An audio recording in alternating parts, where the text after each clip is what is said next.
framework that we work with, in that if there is surplus government land, that it is put to the market for disposal. So I suppose that there is that little bit of conflict, perceived conflict, with what we do and the policy that exists. So it's probably quite variable, I guess, depending on the politics of the day. But you mentioned that there's a framework you're working within there. Would you say you're more guided by that framework or the politics of the day when you're making those decisions? It is the framework. Yeah. So the government land transaction guidelines dictate that we are selling government land. Okay.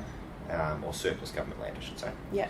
So that's what we work within. But in terms of what I have to do, we probably go over, I would say we would go over and above what would be necessary to disclose as part of a typical government sale of land. And why is that? I think it's a perception issue. So you want to make sure that the community government needs to be seen to be doing the right thing. Yeah. And I think what is perceived to be the right thing by government probably needs to be greater than maybe within private industry. Okay. And so that framework that you're working within, does that change with governments? Does that evolve in response to, if I'm hearing you right now, you're saying there's a framework, you work within that, sometimes you kind of have to do a bit more or tinker a bit here so that it meets public expectations. So is the framework evolving? Does it vary between governments? I think it evolves. It's evolved, and there's an expectation that as our knowledge, particularly around the science of contamination, improves, that there is a greater expectation, and we're seeing an evolution in what's expected to be done. Okay.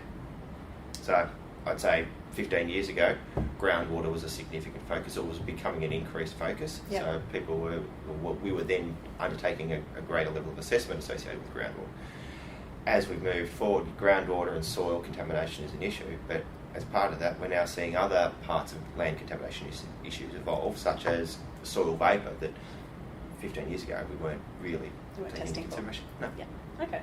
Well, that probably leads nicely, the framework element anyway, into the next question, which is around what concepts, tools and guidance you use to make public decisions. Mm-hmm. And for some people it's just a gut feel, there isn't anything they use, yep. But I'm curious to know what you use.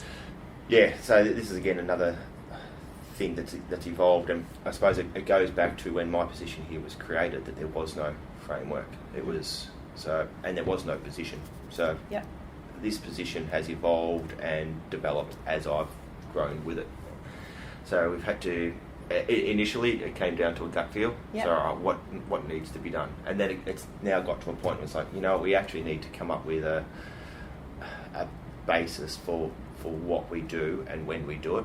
Yeah. So, from a government land perspective, managing contamination, I've developed a contaminated land management site assessment tool. Yeah. Which is it's pretty much it's a policy document that my group now uses to determine the level of assessment that needs to be undertaken for each site. Yeah.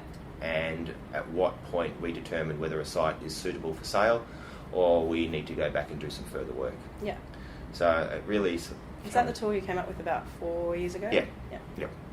And I think, it's a document I did send on to you. So it's really just a risk assessment tool that we've used. So it puts a little bit of rigour and robustness, and it gives us rather than being a subjective decision, it comes down to a semi-quantifiable assessment of the risk that exists to the site. You're sort of feeling like it's got a bit more objectivity to it. Well, if someone asks, well, how do you decide you're going to remediate this one but decide not to remediate that one, we say, well, I went through the risk assessment tool, that came out as a level 25, that one was number 20, that was 20. Yep. And once it's over, it's determined to be a high risk, then we decide that that's where we do remediation.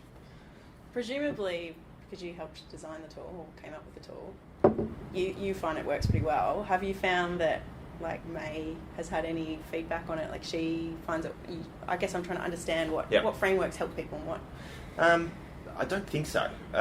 It's based on an EPA guidance document. Yep. So there's some foundations there that we're relying upon for development of that